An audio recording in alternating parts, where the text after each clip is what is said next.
तो आपको bare minimum 2 nights Helsinki लेनी पड़ेंगी, 2 नाइट्स रोवानेमी लेनी पड़ेंगी और 2 नाइट्स आपको काकसलॉटन लेनी पड़ेगी। सब्सक्राइब करें rising star tour and travel channel को और बेल आइकॉन को दबाएं लेटेस्ट ट्रैवल रिलेटेड वीडियोस सबसे पहले देखने के लिए। हेलो दोस्तों, सो आप लोग अपना हनीमून ट्रिप प्लान कर रहे हैं और विंटर्स का टाइम आ चुका है और आप लोग कंफ्यूज हैं कि कौन सी डेस्टिनेशन जाए, ऑस्ट्रेलिया जाए या फिर यूरोप जाए या फिर क्या चीज करें।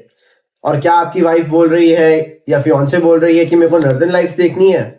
तो दोस्तों मैं आपको बता देना चाहता हूँ ये नॉर्दर्न लाइट्स का सीजन है और नॉर्दर्न लाइट्स के लिए लोग बहुत ज्यादा ट्रैवल कर रहे हैं आजकल। डेस्टिनेशन नॉर्दर्न लाइट्स के अंदर जो है आपकी फिनलैंड है, स्वीडन है, नॉर्वे है, आपका आइसलैंड है और भी बहुत सारी जगहें हैं जो कि बहुत फेमस है।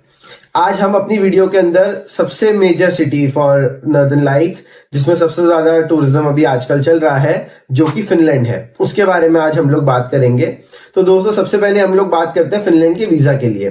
तो फिनलैंड का वीजा आपको शेंगेन वीजा ही लेना होगा। डॉक्यूमेंटेशन जितनी भी है उसका लिंक मैंने अपनी नीचे डिस्क्रिप्शन के अंदर दे रखा है, तो आप वहां से डाउनलोड करके वीजा की लिस्ट निकाल सकते हैं। बट मैं आपको ये चीज यहाँ पे बता देना चाहता हूँ दोस्तों, फिनलैंड के अंदर अगर आप लोग अपना वीजा अप्लाई कर रहे हैं तो इसके अंदर डमी बुकिंग्स नहीं चलती हैं।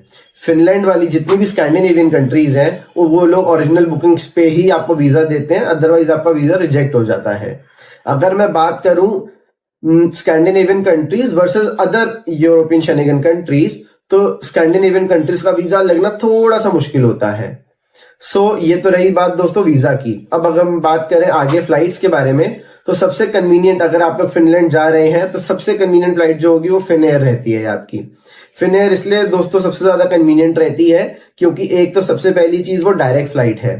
दिल्ली से हेलसिंकी आपकी डायरेक्ट फ्लाइट होती है और अगर आप लोग हेलसिंकी से आगे रोवानेमी या फिर काकसलॉटन जा रहे हैं, जिसका इवालो एयरपोर्ट है, तो वहां पे भी one stop hopping flight Finn Airways ही चलती है।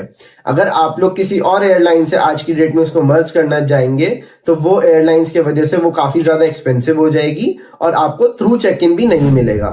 अब आप लोग सोच रहे होंगे थ्रू चेक इन क्या होता है।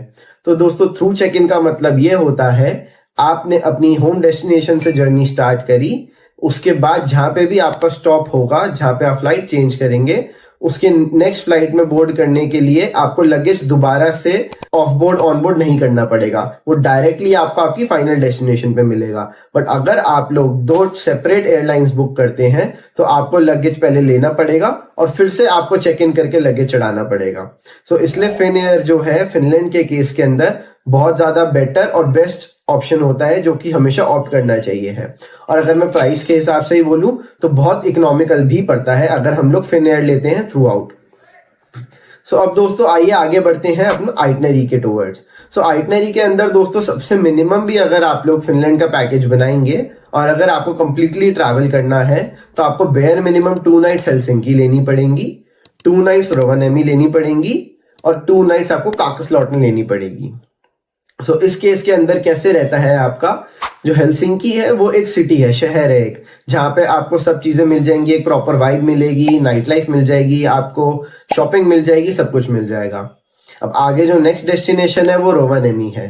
तो रोवानेमी के अंदर दोस्तों जो है आपका सेंटा क्लॉस विलेज, सबसे पॉपुलर आपका साइट सीइंग स्पॉट जो है सेंटा क्लॉस विलेज आपका मौजूद है वहां पे, तो लोग यहाँ भी ट्रैवल करते हैं। और जो थर्ड डेस्टिनेशन है इवालो, सारीसिल्का, काकसलॉटन, तीनों एक ही जगह के नाम है। काकसलॉटन रिजॉर्ट का नाम है, इवालो इसका एयरपोर्ट का नाम है और सारीसिल्का से ये जाना जाता है।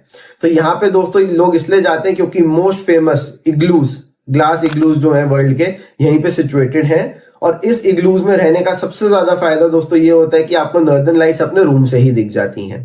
दोस्तों अभी हम बात करते हैं कि इन सिटीज के बीच में किस तरीके से ट्रैवल होता है।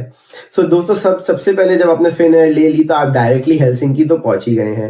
हेलसिंकी से अगर आपको आगे जाना है रोवानेमी, तो वहां के लिए आपको फ्लाइट लेनी पड़ती है क्योंकि रोवानेमी बहुत ही दूर है। इसी तरीके से आप समझ लीजिए जैसे दिल्ली बॉम्बे के बीच में डिस्टेंस है।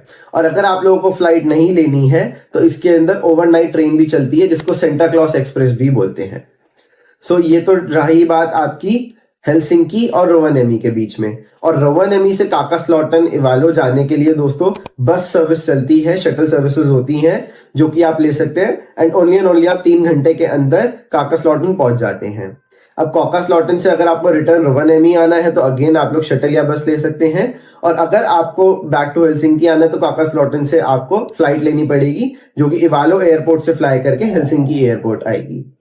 अच्छा, यहाँ पे फिनलैंड के अंदर दोस्तों बहुत ही स्पेशल बात जो है, जो नोट करने वाली है, कि यहाँ पे जितने भी एयरपोर्ट्स बने हुए हैं सिटी के अंदर, वो सारी सिटी सेंटर से और मेजर प्रॉपर्टी से बहुत ही ज्यादा पास हैं। जबकि नॉर्मली अगर आप लोग पूरे यूरोप में देखेंगे तो 60-70% ऑफ द सिटीज के अंदर जो है आपका एयरपोर्ट वो आउटसाइड सिटी बना हुआ है, जिसके लिए अंदर पहुंचने में आपको कम से कम नहीं तो 40 से 45 मिनट्स लग जाते हैं वन वे। सो यहाँ पे इस चीज का बहुत ज्यादा बेनिफिट है। तो आगे मैं अपनी वीडियो के अंदर आपको एक एक सिटी के बारे में थोड़ा सा और डिटेल में बताऊंगा कि आपको क्या चीज करनी चाहिए, क्या नहीं करनी चाहिए है, किस टाइप की अकोमोडेशन लेनी चाहिए है, आपका डे वाइज प्लान कैसा होना चाहिए है।